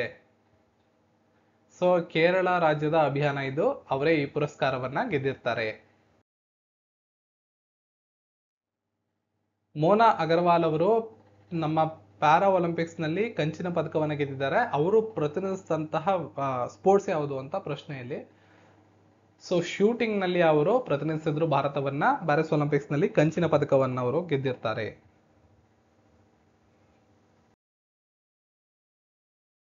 ನೆಕ್ಸ್ಟ್, ಶಿಗೆರು ಇಶಿಬಾ ಯಾವ ದೇಶದ ಮುಂದಿನ ಪ್ರಧಾನಮಂತ್ರಿಯಾಗಿ ಆಯ್ಕೆಯಾಗಿದ್ದಾರೆ? ಇವರು ಜಪಾನ್ ದೇಶದ ಮುಂದಿನ ಪ್ರಧಾನಮಂತ್ರಿಗಳಾಗಿ ಆಯ್ಕೆಯಾಗಿದ್ದಾರೆ. ಭಾರತದ ವಾಯುಪಡೆಯ ಮುಂದಿನ ಉಪ ಮುಖ್ಯಸ್ಥರಾಗಿ ಆಯ್ಕೆಯಾಗಿರ್ತಕ್ಕಂಥವ್ರು ಯಾರು?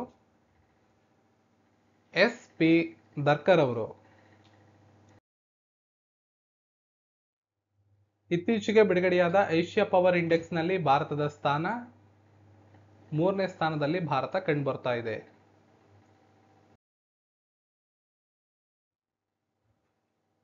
ಇತ್ತೀಚೆಗೆ ಜಗದ್ಗುರು ಸಂತ ತುಕಾರಾಮ್ ಮಹಾರಾಜರ ಹೆಸರನ್ನ ಯಾವ ವಿಮಾನ ನಿಲ್ದಾಣಕ್ಕೆ ಇಡಲಾಗಿದೆ?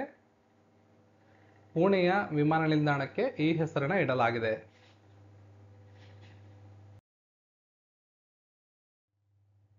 ಆಸ್ಕರ್ 2025 ಭಾರತದ ಅಧಿಕೃತ ಪ್ರವೇಶ ಯಾವ ಚಲನಚಿತ್ರವನ್ನ ಆಯ್ಕೆ ಮಾಡಲಾಗಿದೆ? ಸೊ ಪ್ರತಿ ವರ್ಷ ಆಸ್ಕರ್ ಒಂದು ನಾಮಿನೇಷನ್ಸ್ಗೆ ಭಾರತದಿಂದ ಕೂಡ ಒಂದು ಚಲನಚಿತ್ರವನ್ನು ಆಯ್ಕೆ ಮಾಡಿ ಕಳಿಸಲಾಗುತ್ತೆ. ಆಸ್ಕರ್ 2025 ಆವೃತ್ತಿಗೆ ಭಾರತದಿಂದ ಅಧಿಕೃತವಾಗಿ ಪ್ರವೇಶ ಪಡೆದಂತ ಚಿತ್ರ ಲಾಪತಾ ಲೇಡೀಸ್ ಅಂತ.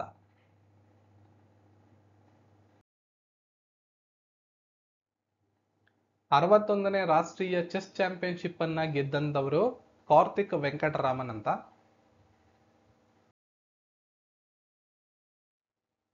ಕಾಮನ್ವೆಲ್ತ್ ಗೇಮ್ಸ್ 2026 ಗ್ಲಾಸ್ಗೋದಲ್ಲಿ ನಡೆಯುತ್ತೆ. ಸ್ಕಾಟ್ಲೆಂಡ್ ದೇಶದ ಗ್ಲಾಸ್ಗೋದಲ್ಲಿ ಕಾಮನ್ವೆಲ್ತ್ ಗೇಮ್ಸ್ 2026 ನಡೆಯುತ್ತೆ.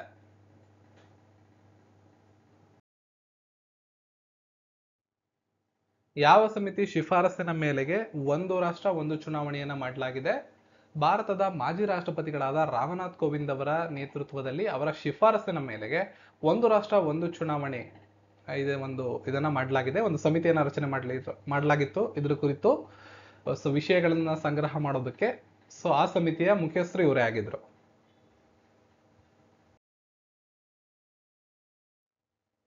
ಭಾರತೀಯ ವಾಯುಪಡೆಯ ಗಣ್ಯ 18ನೇ ಫ್ಲೈಯಿಂಗ್ ಬುಲೆಟ್ ಸ್ಕ್ವಾಡ್ರನ್ಗೆ ಸೇರಿದಂತ ಮೊದಲ ಮಹಿಳಾ ಫೈಟರ್ ಪೈಲಟ್ನ ಹೆಸರು ಮೋಹನ್ ಸಿಂಗ್ ಅಂತ. ಯಾವ ಕೇಂದ್ರ ಸಚಿವರು ಇತ್ತೀಚೆಗೆ ಭಾಸ್ಕರ್ ಪೋರ್ಟಲ್ನ ಪ್ರಾರಂಭ ಮಾಡಿದ್ದಾರೆ? ಪಿಯೂಷ್ ಗೋಯಲ್ ಅವರು.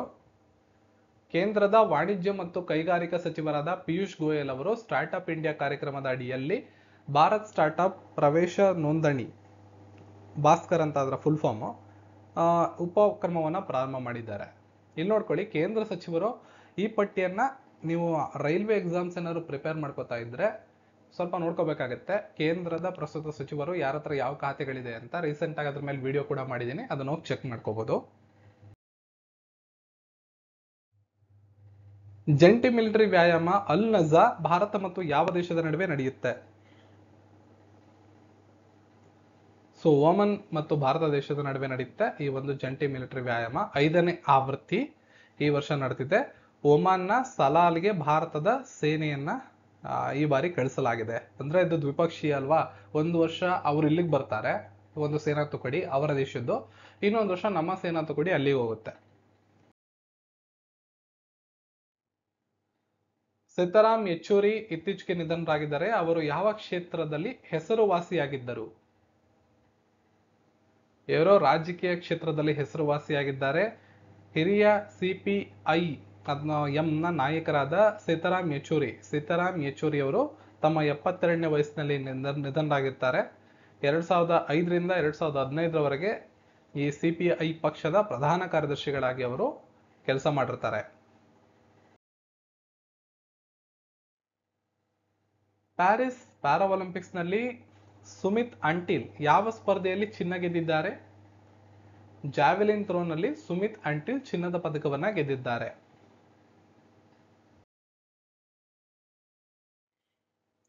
ಎರಡ್ 2025ರ ICC ವಿಶ್ವ ಟೆಸ್ಟ್ ಚಾಂಪಿಯನ್ಶಿಪ್ ಫೈನಲ್ ಯಾವ ದೇಶ ಆಯೋಜನೆ ಮಾಡುತ್ತೆ? ಸೊ ಇಂಗ್ಲೆಂಡ್ ದೇಶ ಇದನ್ನ ಆಯೋಜನೆ ಮಾಡುತ್ತೆ. ಲಾರ್ಡ್ಸ್ ಅಲ್ಲಿ ನಡೆಯುತ್ತೆ. ಇಂಗ್ಲೆಂಡ್ ದೇಶದ ಲಾರ್ಡ್ಸ್ ಕ್ರಿಕೆಟ್ ಮೈದಾನದಲ್ಲಿ 2025ರ ICC ವಿಶ್ವ ಟೆಸ್ಟ್ ಚಾಂಪಿಯನ್ಶಿಪ್ ನಡೀತದೆ. ನೋಡಿ, ಟೆಸ್ಟ್ ಚಾಂಪಿಯನ್ಶಿಪ್ ಇದೆಯಲ್ಲ, 2 ವರ್ಷಗಳಿಗೊಮ್ಮೆ ನಡೆಯುವಂತಹ ಸ್ಪರ್ಧೆ. ಅದು 2 ವರ್ಷಗಳಲ್ಲಿ ಎಲ್ಲಾ ತಂಡಗಳು ಆಡುವಂತಹ ಪಂದ್ಯಗಳ ಆಧಾರದ ಮೇಲೆ, ವಿನ್, ಡ್ರಾ ಮತ್ತು ಲಾಸಸ್ಗಳ ಆಧಾರದ ಮೇಲೆ ಮೊದಲ 2 ಸ್ಥಾನವನ್ನ ಪಡೆಯುವಂತಹ ದೇಶಗಳು ಫೈನಲ್ ನಲ್ಲಿ ಮುಖಾಮುಖಿ ಆಗ್ತವೆ. 2 ಬಾರಿ ಇದು ಪ್ರಾರಂಭವಾದಾಗಲಿಂದ 2 ಬಾರಿ ಭಾರತ ಫೈನಲ್ ಆಡಿದ್ದು, 2 ಬಾರಿ ಕೂಡ ಪ್ರಶಸ್ತಿಯನ್ನ ಗೆಲ್ಲುವಲ್ಲಿ ವಿಫಲವಾಗಿದೆ. 3ನೇ ಬಾರಿ ಪ್ರಶಸ್ತಿಯನ್ನ ಗೆಲ್ಲುವತ್ತ ಭಾರತ ದಾಪುಗಾಲಿಟ್ಟಿದೆ. 2025ಕ್ಕೆ ಈ ಪಂದ್ಯಾವಳಿ ಭಾರತ ತಲುಪಿದ್ರೆ ಇಂಗ್ಲೆಂಡ್ನ ಲಾರ್ಡ್ಸ್ ನಲ್ಲಿ ಈ ಪಂದ್ಯಾವಳಿಯನ್ನು ನೋಡ್ಬೋದು. ಈಗ ವಿಶ್ವಕಪ್ ಬಗ್ಗೆ ಮಾತಾಡ್ತಿರೋದ್ರಿಂದ ICC T20 ಟೂರ್ನಮೆಂಟ್ ಇರ್ಬೋದು, ಹಾಗೂ ICC ವಿಶ್ವಕಪ್ 2023 ಇರ್ಬೋದು, ಮತ್ತು IPL 2024 ಇರ್ಬೋದು. ಇವು 3 ಟೂರ್ನಮೆಂಟ್ಗಳ ಬಗ್ಗೆ ಮತ್ತೊಂದಿಷ್ಟು ಕೀ ನೋಟ್ಸ್ ಗಳನ್ನ ಮಾಡ್ಕೊಳ್ಳಿ. ಉದಾಹರಣೆಗೆ ICC ವಿಶ್ವಕಪ್ 2024ರ T20 ಟೂರ್ನಮೆಂಟ್ ಎಲ್ಲಿ ನಡೀತು, ಯಾವ ತಂಡ ಗೆಲ್ತು, ಅತಿ ಹೆಚ್ಚು ರನ್ ಗಳಿಸ್ತವ್ರು ಯಾರು, ಅತಿ ಹೆಚ್ಚು ವಿಕೆಟ್ ಗಳನ್ನ ಪಡೆದವ್ರು ಯಾರು.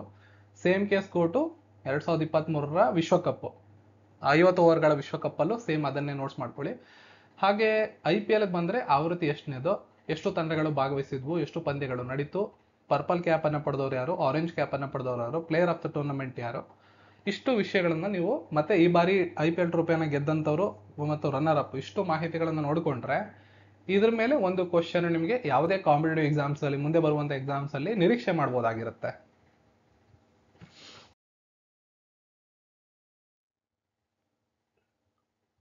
ಸೊ ಗ್ರಾಮೀಣ ವೈದ್ಯರ ಚಳುವಳಿಗೆ ರಾಮನ್ ಮ್ಯಾಗ್ಸೆಸೆ ಪುರಸ್ಕಾರವನ್ನ ನೀಡಲಾಗಿದೆ. ಸೊ ಈ ಒಂದು ವೈದ್ಯರ ಚಳವಳಿಯನ್ನ ಪ್ರತಿನಿಧಿಸಿದಂತಹ ಇದು ಯಾವ ದೇಶಕ್ಕೆ ಸಂಬಂಧಪಟ್ಟಿದೆ ಅಂತ ಪ್ರಶ್ನೆ. ಇದು ಥೈಲ್ಯಾಂಡ್ಗೆ ಸಂಬಂಧಪಟ್ಟಿದೆ. ಥೈಲ್ಯಾಂಡ್ ನ ರೂರಲ್ ಡಾಕ್ಟರ್ಸ್ ಮೂವ್ಮೆಂಟ್ ಅಂತ ನಡೀತು. ಈ ಒಂದು RDM ಅಂತ ಕರೀತಾರೆ ಅದನ್ನ. ಆ ಒಂದು ಮೂವ್ಮೆಂಟ್ಗೆ ರಾಮನ್ ಮ್ಯಾಗ್ಸೆಸೆ ಪುರಸ್ಕಾರವನ್ನು ನೀಡಲಾಗಿದೆ. ಒಟ್ಟು 5 ಜನಕ್ಕೆ ಪುರಸ್ಕೃತರನ್ನ ಆಯ್ಕೆ ಮಾಡಲಾಗಿದೆ. ಅದರಲ್ಲಿ ಈ ಒಂದು ತಂಡ ಕೂಡ ಒಂದು RDM ಅನ್ನೋ ಒಂದು ತಂಡ ಇದು. ಥೈಲ್ಯಾಂಡ್ ದೇಶದಲ್ಲಿ ನೆಲೆಯನ್ನ ಹೊರುವಂತಹ ರೂರಲ್ ಡಾಕ್ಟರ್ಸ್ ಮೂವ್ಮೆಂಟ್ ಅನ್ನೋದು ಒಂದು ತಂಡವಾಗಿ ಆಯ್ಕೆ ಮಾಡಲಾಗಿದೆ 2024ರ ರಾಮನ್ ಮ್ಯಾಗ್ಸೆಸೆಯನ್ನ ಏಷ್ಯಾದ ನೋಬೆಲ್ ಅಂತ ಕೂಡ ಕರೀತಾರೆ. ಕಪಿಲ್ ಪರ್ಮಾರ್ ಯಾವ ಕ್ರೀಡೆಯಲ್ಲಿ ಪ್ಯಾರಿಸ್ ಪ್ಯಾರಾಒಲಿಂಪಿಕ್ಸ್ ನಲ್ಲಿ ಪದಕ ಗೆದ್ದ ಮೊದಲ ಭಾರತೀಯ ಅಥ್ಲೇಟ್ ಆಗಿದ್ದಾರೆ? ಜೂಡೋ. ಈ ರೀತಿ ನಿಮ್ಗೆ ಕ್ವಶನ್ಸ್ಗಳನ್ನ ಯಾವ್ಯಾವ ರೀತಿ ಕೇಳ್ಬೋದು ಅನ್ನೋದಕ್ಕೆ ಒಂದು ಮಾಹಿತಿಯನ್ನು ಇಲ್ಲಿ ಕೊಟ್ಟಿದ್ದೀನಿ. ಪ್ಯಾರಾ ಒಲಿಂಪಿಕ್ಸ್ ಬಗ್ಗೆ ಈ ತಿಂಗಳಲ್ಲಿ ಅತಿ ಹೆಚ್ಚು ಪ್ರಶ್ನೆಗಳನ್ನ ನಾನು CA ಸೇರಿಸಿದ್ದೀನಿ. ಯಾಕಂದ್ರೆ ನಿಮಗೆ ಮುಂಬರುವ ಸ್ಪರ್ಧಾತ್ಮಕ ಪರೀಕ್ಷೆಯಲ್ಲೂ ಕೂಡ ಇದೇ ರೀತಿ ಎಕ್ಸ್ಪೆಕ್ಟ್ ಮಾಡ್ಬೋದು. ಪ್ಯಾರಿಸ್ ಒಲಿಂಪಿಕ್ಸ್, ಪ್ಯಾರಾ ಒಲಿಂಪಿಕ್ಸ್ ಎರಡರ ಮೇಲೂ ತುಂಬಾ ಪ್ರಶ್ನೆಗಳನ್ನ ಕೇಳ್ತಾರೆ. ನೆಕ್ಸ್ಟ್, ಏಷ್ಯನ್ ಒಲಿಂಪಿಕ್ ಕೌನ್ಸಿಲ್ನ ಅಧ್ಯಕ್ಷರಾಗಿ ಆಯ್ಕೆಯಾದ ಮೊದಲ ಭಾರತೀಯರು ರಣಧೀರ್ ಸಿಂಗ್. ಭಾರತದ ಅನುಭವಿ ಕ್ರೀಡಾ ನಿರ್ವಾಹಕರಾದ ರಣಧೀರ್ ಸಿಂಗ್ ಅವರು ಇತ್ತೀಚೆಗೆ ಒಲಿಂಪಿಕ್ ಕೌನ್ಸಿಲ್ ಆಫ್ ಏಷ್ಯಾ OCAದ ಅಧ್ಯಕ್ಷರಾಗಿ ಆಯ್ಕೆಯಾಗಿದ್ದಾರೆ. ಜೊತೆಗೆ ಈ ಸ್ಥಾನವನ್ನು ಅಲಂಕರಿಸಿದ ಮೊದಲ ಭಾರತೀಯರಾಗಿದ್ದಾರೆ. ಮೈಕೆಲ್ ಬಾರ್ನಿಯರ್ ಇತ್ತೀಚೆಗೆ ಯಾವ ದೇಶದ ಪ್ರಧಾನಮಂತ್ರಿಗಳಾಗಿ ಆಯ್ಕೆಯಾಗಿದ್ದಾರೆ? ಫ್ರಾನ್ಸ್ ದೇಶದ ಪ್ರಧಾನಮಂತ್ರಿಗಳಾಗಿ ಆಯ್ಕೆಯಾಗಿದ್ದಾರೆ. US ಓಪನ್ 2024 ರೀಸೆಂಟ್ ಆಗಿ ಮುಗಿದಿದೆ ಇದು, ಹಾಗಾಗಿ ಈ ತಿಂಗಳಲ್ಲಿ ಇನ್ಕ್ಲೂಡ್ ಮಾಡಿದ್ದೀನಿ. ಮಹಿಳಾ ಸಿಂಗಲ್ಸ್ ಅನ್ನ ಅರೀನಾ ಸಂಬಲೇಖ ಅನ್ನೋರು ಗೆದ್ದಿರ್ತಾರೆ. ಆಗಸ್ಟ್ 19ರಿಂದ ಸೆಪ್ಟೆಂಬರ್ 8 ತನಕ US ಗ್ರ್ಯಾಂಡ್ ಸ್ಲಾಮ್, ಇದು ವರ್ಷದ ಕೊನೆಯ ಗ್ರ್ಯಾಂಡ್ ಸ್ಲಾಮ್ ಇದು ನಡೆದಿದೆ. ಪುರುಷ ಮತ್ತು ಮಹಿಳೆಯರ ಸಿಂಗಲ್ಸ್ ವಿಭಾಗಗಳು ಕೂಡ ಅಂತಿಮವಾಗಿದ್ದು, ಪುರುಷರ ವಿಭಾಗದಲ್ಲಿ ಇಟಲಿ ದೇಶದ ಜಾನಿಕ್ ಸಿನ್ನರ್ ವಿಜೇತರಾಗಿದ್ದಾರೆ. ಹಾಗೂ ಮಹಿಳೆಯರ ವಿಭಾಗದಲ್ಲಿ ಅರೀನಾ ಸಂಬಲೇಖ ಬೆಲಾರಸ್ ದೇಶದವರು ಅವರು ವಿಜೇತರಾಗಿದ್ದಾರೆ. ಎರಡು ಇಂಪಾರ್ಟೆಂಟ್ ಆಗಿರೋ ಇನ್ಫಾರ್ಮೇಶನ್ ಅಲ್ಲಿ ಕೊಟ್ಟಿದ್ದೀನಿ. ಇನ್ನು ಡಬಲ್ಸ್ಗಳು ಈ ಎಲ್ಲ ಮಾಹಿತಿಗಳನ್ನ ನೀವು ನೋಡ್ಕೋಬೇಕಾಗುತ್ತೆ. ಸಿಂಗಲ್ಸ್ಗಳ ಇಂಪಾರ್ಟೆಂಟ್ ಇನ್ಫಾರ್ಮೇಶನ್ಸ್ ಹೇಳಿ ಕೊಟ್ಟಿದ್ದೀನಿ. ಸೊ ಪ್ಯಾರಾ ಒಲಿಂಪಿಕ್ಸ್ ನಲ್ಲಿ ಸಮಾರೋಪ ಸಮಾರಂಭದಲ್ಲಿ ಭಾರತದ ಧ್ವಜಧಾರಿಗಳಾಗಿದ್ದಂಥವ್ರು ಹರ್ವಿಂದರ್ ಸಿಂಗ್ ಮತ್ತು ಪ್ರೀತಿ ಪಾಲ್ ಅವರು. ನಿಮ್ಗೆ ಇದು ಗೊತ್ತಿರಬೇಕು. Same goes to Paris Olympics, ಅಲ್ಲೂ ಕೂಡ ಧ್ವಜಧಾರಿಗಳು ಯಾರಾಗಿದ್ರು ನಿಮ್ಗೆ ಗೊತ್ತಿರ್ಬೇಕಾಗತ್ತೆ.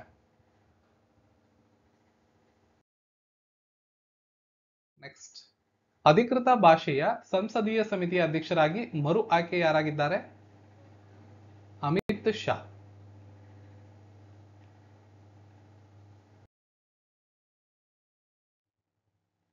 ವಿಶ್ವದ ಮೊದಲ ಏಷ್ಯನ್ ಕಿಂಗ್ ರಣಹದ್ದು ಸಂರಕ್ಷಣಾ ಕೇಂದ್ರ ಎಲ್ಲಿ ಉದ್ಘಾಟನೆಯಾಗಿದೆ?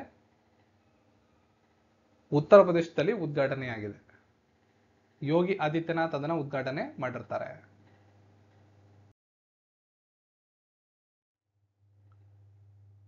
ಸೊ ಮುಂದಿನ ಪ್ರಶ್ನೆ, ಒಲಿಂಪಿಕ್ ಕೌನ್ಸಿಲ್ ಆಫ್ ಏಷ್ಯಾದ ಮೊದಲ ಭಾರತೀಯ ಅಧ್ಯಕ್ಷರು ರಿಪೀಟ್ ಆಗಿದೆ ಕ್ವಶನ್, ರಣದೀಪ್ ಸಿಂಗ್ ಅವರು. ನಿಮ್ಗೆ ಗೊತ್ತಿಲ್ಲ.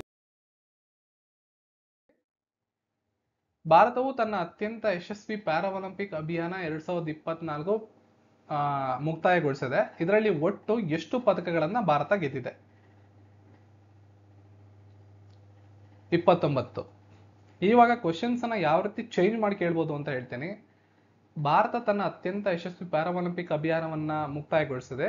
ಈ ಒಟ್ಟು ಪದಕಗಳ ಪಟ್ಟಿಯಲ್ಲಿ ಭಾರತ ಎಷ್ಟು ಚಿನ್ನದ ಪದಕಗಳನ್ನ ಗೆದ್ದಿದೆ ಅಂತ ಕೇಳ್ಬೋದು ಕ್ವಶನ್. ಒಟ್ಟಾರೆಯಾಗಿ ಏನ್ ಕೇಳಿದ್ರೆ 29. ಚಿನ್ನದ ಪದಕಗಳು 7, 9 ಬೆಳ್ಳಿ ಪದಕ, 13 ಕಂಚಿನ ಪದಕ, ಒಟ್ಟು 29 ಪದಕಗಳು. ವಾಸ್ತವವಾಗಿ ಪ್ಯಾರಾ ಒಲಿಂಪಿಕ್ಸ್ ನಲ್ಲಿ ಇಷ್ಟು ಪದಕಗಳನ್ನ ಗೆದ್ದಿದ್ದು ಇದೇ ಮೊದಲಾಗಿದೆ. ಇದಕ್ಕೂ ಮೊದಲು ಟೋಕಿಯೋ ಪ್ಯಾರಾ ಒಲಿಂಪಿಕ್ಸ್ ನಲ್ಲಿ ಭಾರತ 19 ಪದಕಗಳನ್ನ ಗೆದ್ದಿತ್ತು. ಭಾರತೀಯ ಪ್ರಧಾನಿಯೊಬ್ಬರು ಕೆಳಗಿನ ಯಾವ ದೇಶಕ್ಕೆ ಭೇಟಿ ನೀಡುವ ಮೂಲಕ, ಇದೇ ಮೊದಲನೇ ಬಾರಿಗೆ ಭೇಟಿ ನೀಡುವ ಮೂಲಕ ಐತಿಹಾಸಿಕ ಮೈಲುಗಲ್ಲನ್ನ ಸಾಧಿಸಿದ್ದಾರೆ? ಬ್ರೂನಿ ದೇಶ. ಸೆಪ್ಟೆಂಬರ್ 3ನೇ ತಾರೀಕು ಭಾರತದ ಪ್ರಧಾನಮಂತ್ರಿಗಳು ಪ್ರವಾಸವನ್ನ ಕೈಗೊಂಡಿದ್ರು. ಬ್ರೂನಿ ರಾಜಧಾನಿ ಮಂದಸೆರೆ ಬೆಗವಾನ್ಗೆ ಅವರು ಬರುವ ಮೂಲಕ ಈ ದೇಶಕ್ಕೆ ಭೇಟಿ ಕೊಟ್ಟ ಮೊಟ್ಟ ಮೊದಲ ಪ್ರಧಾನಿ ಎಂಬ ಹೆಗ್ಗಳಿಕೆಗೆ ಅವರು ಪಾತ್ರರಾಗಿದ್ದಾರೆ.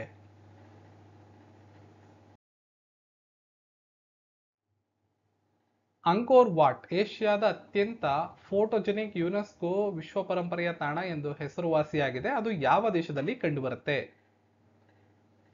ಇದು ಕಾಂಬೋಡಿಯಾದಲ್ಲಿದೆ.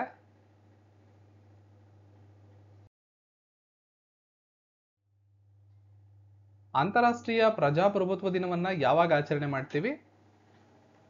ಸೆಪ್ಟೆಂಬರ್ 15ನೇ ತಾರೀಕು ನಾವು ಅಂತಾರಾಷ್ಟ್ರೀಯ ಪ್ರಜಾಪ್ರಭುತ್ವ ದಿನವನ್ನ ಆಚರಣೆ ಮಾಡ್ತೀವಿ. ಭಾರತ ಸರ್ಕಾರದ ಹೊಸ ಕ್ಯಾಬಿನೆಟ್ ಕಾರ್ಯದರ್ಶಿಯಾಗಿ ನೇಮಕಗೊಂಡಿರತಕ್ಕಂಥವರು TV ಸೋಮನಾಥನ್ ಅಂತ. 33ನೇ ಕ್ಯಾಬಿನೆಟ್ ಕಾರ್ಯದರ್ಶಿಗಳಾಗಿ ಅವರು ನೇಮಕಗೊಂಡಿರ್ತಾರೆ. ಈ ಮೊದಲಿದ್ದಂಥವರು ರಾಜೀವ್ ಗೌಬಾ ಅಂತ. ಆಗಸ್ಟ್ 2024 ತಿಂಗಳ ICC ಆಟಗಾರ ಪುರಸ್ಕಾರವನ್ನ ಪಡೆದುಕೊಂಡಿರುವಂತ ದುನಿತ್ ವೆಲ್ಲಾಲ್ ಯಾವ ದೇಶದವರು? ಇವರು ಶ್ರೀಲಂಕಾದವರು. ನೋಡಿ, ಇದು ಒಂದು ಸ್ಪೆಷಲ್ ಮೆನ್ಷನ್ ಮಾಡಬೇಕು. ICC ಅವರು ಪ್ರತಿ ತಿಂಗಳು ಪುರುಷರ ವಿಭಾಗದಿಂದ ಮತ್ತು ಮಹಿಳಾ ವಿಭಾಗದಿಂದ ತಿಂಗಳ ಆಟಗಾರ ಅನ್ನೋ ಪುರಸ್ಕಾರವನ್ನ ಕೊಡ್ತಾರೆ. ICC ವರ್ಷಕ್ಕೊಂದ್ಸಲ ಪ್ಲೇಯರ್ ಆಫ್ ದಿ ಇಯರ್ ಅನ್ನೋ ಪುರಸ್ಕಾರವನ್ನ ಕೊಡ್ತಾರೆ. ಆದ್ರೆ ಪ್ರತಿ ತಿಂಗಳು ಆ ತಿಂಗಳಲ್ಲಿ ಅವರು ನೀಡಿರುವಂತಹ ಪ್ರದರ್ಶನ ಆಧಾರದ ಮೇಲೆ ಪುರಸ್ಕಾರಗಳನ್ನ ಕೊಡ್ತಾರೆ. ಅದನ್ನ ನೀವು ಗಮನಿಸ್ಕೋಬೇಕಾಗತ್ತೆ. ಸೊ 2024 ಆಗಸ್ಟ್ ತಿಂಗಳದು, ಸೆಪ್ಟೆಂಬರ್ ನಾನು ಮೆನ್ಷನ್ ಮಾಡ್ತಿದ್ದೀನಿ ಅಂದ್ರೆ ಒಂದು ತಿಂಗಳ ಹಿಂದೆ ಅವರು ಪ್ರಶಸ್ತಿಗಳನ್ನ ಕೊಡ್ತಾರೆ. ಆಗಸ್ಟ್ ತಿಂಗಳಲ್ಲಿ ಏನ್ ಪರ್ಫಾರ್ಮೆನ್ಸ್ ಇರುತ್ತೋ ಆ ಒಂದು ಪುರಸ್ಕಾರವನ್ನ ಸೆಪ್ಟೆಂಬರ್ ಅಲ್ಲಿ ಅನೌನ್ಸ್ ಮಾಡ್ತಾರೆ. ಸೆಪ್ಟೆಂಬರ್ ಅಲ್ಲಿ ಏನ್ ಪರ್ಫಾರ್ಮೆನ್ಸ್ ಮಾಡ್ತಾರೋ ಅದನ್ನ ಅಕ್ಟೋಬರ್ ಅಲ್ಲಿ ಅನೌನ್ಸ್ ಮಾಡ್ತಾರೆ. ಸೊ ಆಗಸ್ಟ್ 2024 ICC ತಿಂಗಳ ಆಟಗಾರ ಪುರಸ್ಕಾರ ದುನಿತ್ ವೆಲಲಾನ್ ಅವರಿಗೆ ಸಿಕ್ಕಿದ ಶ್ರೀಲಂಕಾದ ಆಟಗಾರ ಇವರು. ಶ್ರೀಲಂಕಾದ ಆಟಗಾರ ಇವರು. ಮತ್ತು ಶ್ರೀಲಂಕಾದ ಮಹಿಳಾ ಆಟಗಾತಿಗೆ ಈ ಸಲ ಪುರಸ್ಕಾರ ಸಿಕ್ಕಿದೆ. ಹರ್ಷಿತಾ ಸಮರ ವಿಕ್ರಮ ಅಂತ ಅವರ ಹೆಸರು. ಸೊ ಪ್ರಕಟ ಮಾಡಿದೆ. ಈ ಬಾರಿ ತಿಂಗಳ ಆಟಗಾರ ತಿಂಗಳ ಆಟಗಾತಿ ಇಬ್ಬರು ಒಂದೇ ದೇಶದವರು, ಶ್ರೀಲಂಕಾದವರು, ದುನಿತ್ ವೆಲಲಾ ಮತ್ತು ಹರ್ಷಿತಾ ಸಮರ ವಿಕ್ರಮ. ಈ ರೀತಿ ಒಂದೇ ದೇಶದ ಆಟಗಾರರಿಗೆ ಪ್ರಶಸ್ತಿ ಸಿಕ್ಕಿರೋದು ಇದೇ ಮೊದಲೇನಲ್ಲ. ಈ ಹಿಂದೆ ಭಾರತದ ಜಸ್ಪ್ರೀತ್ ಬುಮ್ರಾ ಮತ್ತು ಸ್ಮೃತಿ ಮಂದನ ಅವರಿಗೆ ಜೂನ್ 2024 ತಿಂಗಳ ಆಟಗಾರ ಮತ್ತು ತಿಂಗಳ ಆಟಗಾತಿ ಪುರಸ್ಕಾರ ಸಿಕ್ಕಿತ್ತು. ನೆಕ್ಸ್ಟ್, ವಿಶ್ವ ಟ್ಯಾಲೆಂಟ್ ಶ್ರೇಯಾಂಕ 2024 ಭಾರತದ ಸ್ಥಾನವೇನು? 58ನೇ ಸ್ಥಾನವನ್ನ ಭಾರತ ಪಡ್ಕೊಂಡಿದೆ. ಸ್ವಿಟ್ಜರ್ಲ್ಯಾಂಡ್ ಅಗ್ರಸ್ಥಾನಿಯಾಗಿದೆ, ಸಿಂಗಾಪುರ 2ನೇ ಸ್ಥಾನದಲ್ಲಿದೆ. ನೆಕ್ಸ್ಟ್, WHO ಪ್ರಕಾರ ಮೊದಲ ಆರೋಗ್ಯಕರ ನಗರ ಮತ್ತು ಏಷ್ಯಾದ 2ನೇ ಆರೋಗ್ಯಕರ ನಗರವಾದ ದುಲಿಖೇಲ್ ಯಾವ ದೇಶದಲ್ಲಿದೆ? ಇದು ನೇಪಾಳದಲ್ಲಿ ಕಂಡುಬರುತ್ತೆ, ದುಲಿಖೇಲ್ ಅಂತ.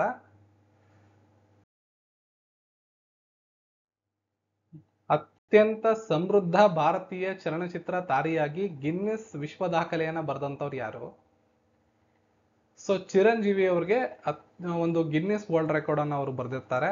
ಮೆಗಾಸ್ಟಾರ್ ಅಂತ ಇವರನ್ನ ತೆಲುಗು ಚಿತ್ರರಂಗದಲ್ಲಿ ಕರೆಯಲಾಗುತ್ತೆ. ಇತ್ತೀಚೆಗೆ ಗಿನ್ನಿಸ್ ಬುಕ್ ಆಫ್ ರೆಕಾರ್ಡ್ ಅವ್ರಿಗೆ ಸಿಕ್ಕಿದೆ. ಭಾರತೀಯ ಸಿನಿಮಾ ರಂಗದ ಅತ್ಯಂತ ಫಲಪ್ರದ ನಟ ಮತ್ತು ನೃತ್ಯಗಾರ ಎಂಬ ಹೆಗ್ಗಳಿಕೆಗೆ ಅವರು ಪಾತ್ರರಾಗಿದ್ದಾರೆ.